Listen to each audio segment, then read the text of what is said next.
नमस्कार प्यारे विद्यार्थियों, कैसे हैं आप। आशा करता हूँ आप सभी अच्छे होंगे और मस्त होंगे। एक बार हिंदी की क्लास 2 मैं आपके साथ लेकर हाजिर हुआ हूँ।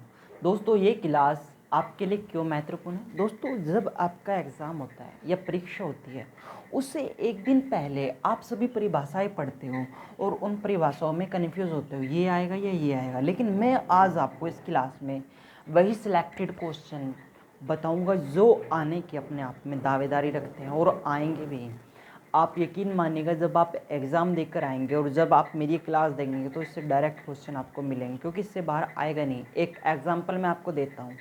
मान लीजिए आप यहाँ से दिल्ली जाते हैं, तो दिल्ली जाने का एक ही तो रास्ता है, अलग थोड़ी है। आप उसी हाईवे पे नहीं जाओगे, उसी हाईवे पे नहीं आ पाओगे। समझिए, मान लीजिए एग्ज़ाम क्रैक करने के लिए हिंदी है और हिंदी में वर्णमाला चैप्टर है और इस वर्णमाला में ये प्रश्न है, तो यही तो वो प्रश्न है जिनसे आप वैकेंसी पाओगे। इनसे अलग तो कोई है ही नहीं, तो फिर इन्हीं को रट कर जाइए। मैं एक और बात बता देता हूँ, ये याद नहीं होंगे, क्योंकि ये मेरा अनुभव कहता है आपको इनको रटना पड़ेगा, तो रटना पड़ेगा। ठीक है, मेरा सिंपल फंडा है, मैं शुरू में ही कह देता हूँ। ठीक है, चलिए। तो पहला क्वेश्चन आपका बनता है, पहला क्वेश्चन आपका ये बनेगा, भाषा की सार्थक इकाई क्या है। ये बीएड 2023 में पूछा गया है दोस्तों, इसलिए अपने आप में इम्पोर्टेंट भी बन जाता है। भाषा की अगर सार्थक इकाई आपसे पूछ ले तो ओनली वाक्य होती है। ठीक है, याद रहेगा आप लोगों को। फिर नेक्स्ट क्वेश्चन पूछ लेगा, वाक्य की सबसे छोटी इकाई कौन सी है। तो याद रखिएगा, वाक्य की सबसे छोटी इकाई उपवाक्य हो जाती है, और उपवाक्य की सबसे छोटी इकाई अगर आपसे पूछ ले तो पदबंध हो जाती है। क्या हो जाती है? पदबंध हो जाती है। याद रखिएगा इन क्वेश्चनों को। चलिए मैं फटाफट आगे बढ़ता हूँ। इससे आगे जो नेक्स्ट क्वेश्चन आपका बनेगा, अब पूछ लेगा पदबंध से छोटी इकाई बताइए। किससे? पदबंध से छोटी इकाई अगर आपसे पूछ ले, पदबंध से अगर आपसे छोटी इकाई पूछ ले तो याद रखिएगा, अगर पदबंध से छोटी इकाई पूछ ले तो वो पद होती है और कोष्ठक में शब्द आता है, ये होती है। ठीक है, पद भी होता है और शब्द भी होती है। पद से छोटी इकाई क्या है? पद से अगर आपसे पद से छोटी इकाई पूछ ले तो याद रखिएगा, पद से छोटी इकाई ओनली ध्वनि होती है।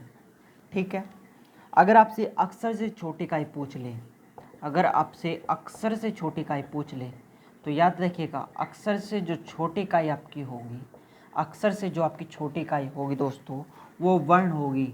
अगर वर्ण ऑप्शन में नहीं होगा तो ध्वनि होगी। ठीक है, ये क्वेश्चन आपके बन सकते हैं, ये आपको याद करने होंगे। ठीक है, चलिए फिर मैं आपके जो सेकंड क्लास के क्वेश्चन हैं, कुछ रह गए थे, मैं आपको फटाफट बताता हूँ। ठीक है,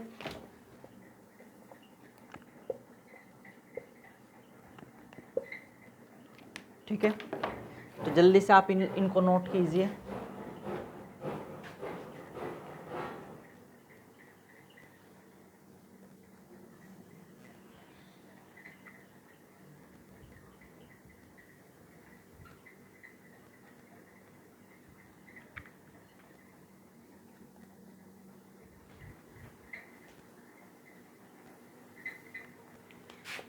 चलिए, हो गए आप सभी के नोट। आगे बढ़ते हैं दोस्तों, मैं फटाफट आपको अंदाज में पढ़ाता हूँ अपने। अगर आपसे अंतस्थ व्यंजन पूछ ले, अगर आपसे अंतस्थ व्यंजन वह पूछ ले तो याद रखिएगा, अंतस्थ व्यंजन होगा ये रे और ले रे। क्वेश्चन नंबर 2, अगर आपसे पूछ ले उष्म व्यंजन कौन से हैं, अगर आपसे पूछ ले उष्म व्यंजन कौन से हैं तो याद रखिएगा, जो उष्म व्यंजन होंगे से, पेट पटासा से और है। नंबर 3, अगर आपसे पूछ ले एग्जामिनर आगत व्यंजन बताइए, अगर आपसे पूछ ले आगत व्यंजन बताइए, याद रखिएगा आगत व्यंजन कह रहा हूँ, आगत व्यंजन। ठीक है, आगत व्यंजन अगर आपसे एग्जामिनर पूछ ले तो याद रखिएगा, आगत व्यंजन जो आपका होगा वो जय और फै होगा। आगत व्यंजन जय और फै होगा। ठीक है, अगर आपसे संयुक्त व्यंजन पूछ ले, अगर आपसे संयुक्त व्यंजन पूछ ले, अगर आपसे एग्जामिनर संयुक्त व्यंजन पूछ ले तो याद रखिएगा, जो संयुक्त व्यंजन आपका होगा पेट पटासा से, त्रय से और आपका एक हो जाएगा गै।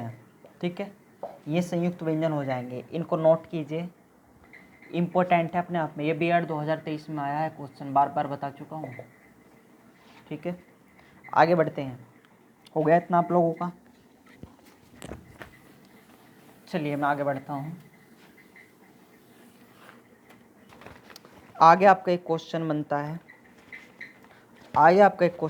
है, अर्धस्वर कौन से हैं? अगर आपसे क्वेश्चन पूछ ले अर्धस्वर बताइए, तो याद रखना है ये और वह ही ओनली अर्धस्वर हैं। ठीक है, याद रहेगा आप लोगों को। अगर आपसे ये क्वेश्चन पूछ ले कि लुंठित व्यंजन कौन सा है, अगर क्वेश्चन ये पूछ ले कि लुंठित व्यंजन कौन सा है, ओनली ल, याद रहेगा।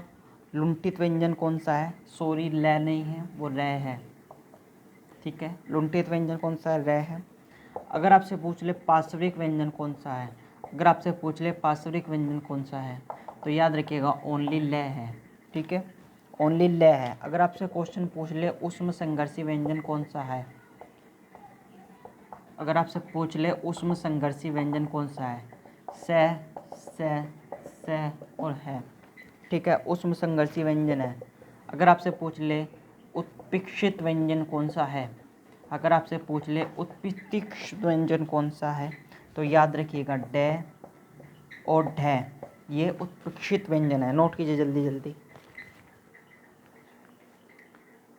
चलिए, आपका नोट हो चुका होगा, नोट हो गया ना आप लोगों का? मैं इसको क्लीन कर देता हूँ। दोस्तों मैं जल्दी इसलिए पढ़ा रहा हूँ क्योंकि समय का अभाव है, आप प्लीज़ इसको सेव कीजिएगा। अगर आपसे ये पूछ ले एगोस व्यंजन कौन से हैं, अगर आपसे एगोस व्यंजन एग्जामिनर पूछ लेता है, तो याद रखिएगा एगोस व्यंजन जो आपके होंगे से और है, ये क्या है आपका? एगोस व्यंजन है। याद रखिएगा, इम्पोर्टेंट है अपने आप में। अगर आपसे पूछ ले महाप्राण व्यंजन कौन सा है, तो याद रखिएगा जो महाप्राण व्यंजन हो जाएगा आपका से और है, ये क्या आपका महाप्राण व्यंजन है। अगर आपसे पूछ ले नासिक व्यंजन, अगर आपसे पूछ ले नासिक व्यंजन कौन सा है, तो याद रखिएगा जो नासिक व्यंजन हो जाएगा, नासिक व्यंजन को हम एक और बात भी कहते हैं नासिकीय व्यंजन भी, कई बार ये पूछ लेता है एग्जामिनर कि नासिकीय व्यंजन कौन सा है, तो याद रखिएगा ड, ण, न, न और मैं, ये क्या हो जाते हैं आपके? नासिकीय व्यंजन हो जाते हैं। कई बार एग्जामिनर दंतोष्ट व्यंजन भी पूछ लेता है। अगर आपसे दंतोष्ट व्यंजन पूछ ले तो ओनली वह में रह, ये दंतोष्ट व्यंजन होता है। ठीक है, अगर आपसे संघोष व्यंजन पूछ ले, सघोष व्यंजन पूछ ले, तो याद रखिएगा सघोष व्यंजन जो आपका होगा वो ड, द, ज, य, ल, व। ठीक है, और है, ये क्या होगा आपका? ये क्या होगा आपका? संघोष व्यंजन होगा। ये क्या होगा आपका? संघोष व्यंजन होगा। दिख रहा है ना आप लोगों को? ड, ज, य, र, ल, व। ठीक है, ड, ज, य, र, ल, व। ठीक है, ठीक है, इनको मैं क्लीन कर देता हूँ, आप लोगों ने नोट कर लिए होंगे जल्दी जल्दी। ठीक है, एक और क्वेश्चन बहुत बार एग्जाम में पूछा जाता है, ये अपने आप में एक बहुत इंपॉर्टेंट क्वेश्चन है, मैं इसको आप लोगों को बता रहा हूँ। ठीक है, कई बार पेपर में पूछ ले जाता है काकल्य ध्वनि कौन सी है। काकल्य ध्वनि अगर आपसे पूछ ले क्या है, भाई आप तो गोल हो जाओगे, लेकिन मेरी इस क्लास को देखकर गोल नहीं होगे, है काकल्य ध्वनि होती है। अगर आपसे पूछ ले स्वतंत्र मुखी घोष कौन सा शब्द है, स्वतंत्र मुखी घोष, स्वतंत्र मुखी घोष कौन सा शब्द है? मुखी है ये, है ना, मुखी घोष तो है। अगर एग्जामिनर आपसे इस प्रकार पूछ ले काकल्य ध्वनि कौन से शब्द से आती है, काकल्य ध्वनि अगर पूछ ले तो वो भी है ही है। ठीक है, अगर आपसे पूछ ले स्पर्श रहित कौन सा शब्द है, तो याद रखिएगा अगर स्पर्श रहित पूछ ले तो वो भी है ही है। अगर आपसे पूछ ले संघर्षी ध्वनि किस शब्द में आती है, संघर्षी ध्वनि अगर आपसे डायरेक्ट पूछ ले तो वो भी है ही है। अगर आपसे पूछ ले ध्वनि ऊष्म किस में आती है, ध्वनि ऊष्म संघर्षी, तो वो भी है ही है। ठीक है, ये आपसे क्वेश्चन एग्जामिनर बना सकता है जो कि है ही होगा, इसको भूलना नहीं है। ठीक है दोस्तों, हिंदी के क्लास 2 के जितने भी इम्पोर्टेंट क्वेश्चन थे और जो इससे बनने वाले थे वो मैं आप लोगों को बता चुका हूँ।